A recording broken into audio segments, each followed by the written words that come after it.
All parties in the matter of Johnson versus Best Ladders Incorporated, step forward, please.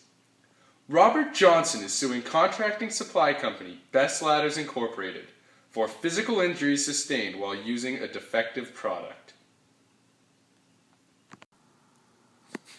All rise while we welcome in the Honorable Judge Michaels.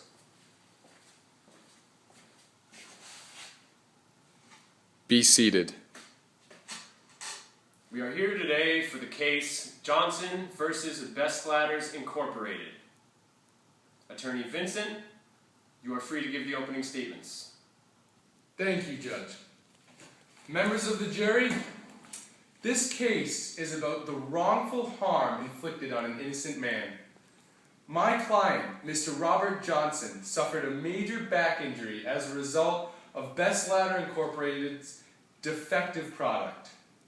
Their ladders contain fraudulent warning labels, which state that the product can hold up to 350 pounds. However, due to a design defect, the ladder is only capable of holding 100 pounds. The defendant had known their ladders were structurally unsound, and yet they sold them at wholesale prices to unsuspecting customers.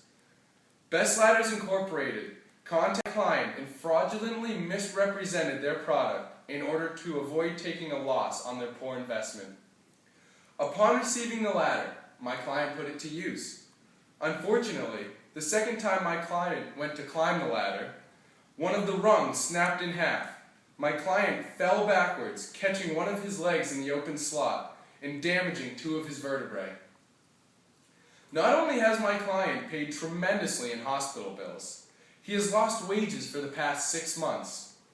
Because he owned his own business, he had to cancel all future contracts, and he will never again be able to do what he loves, be a contractor.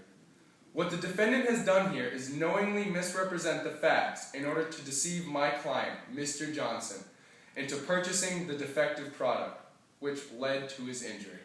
Thank you. Thank you, Mr. Vincent. Now let's hear the defense from Best Ladder Incorporated's Mr. Rodriguez. Thank you, Your Honor. My client, Best Ladders Incorporated, does not find themselves to be liable of any wrongdoing in the accusation that their products were knowingly defective at the time of sale. The product was not in an unreasonably unsafe condition.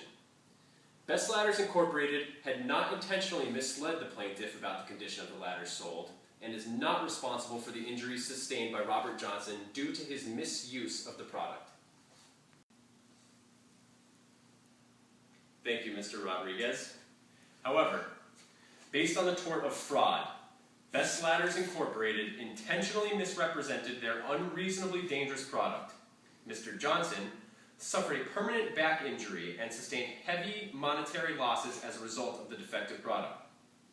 Due to Best Ladder Incorporated's strict product liability and fraud, the plaintiff will be awarded damages to remedy some of the harm caused. Best Ladders Incorporated is responsible for compensatory damages, which are equivalent to the losses he has sustained, bills, wages, and injuries.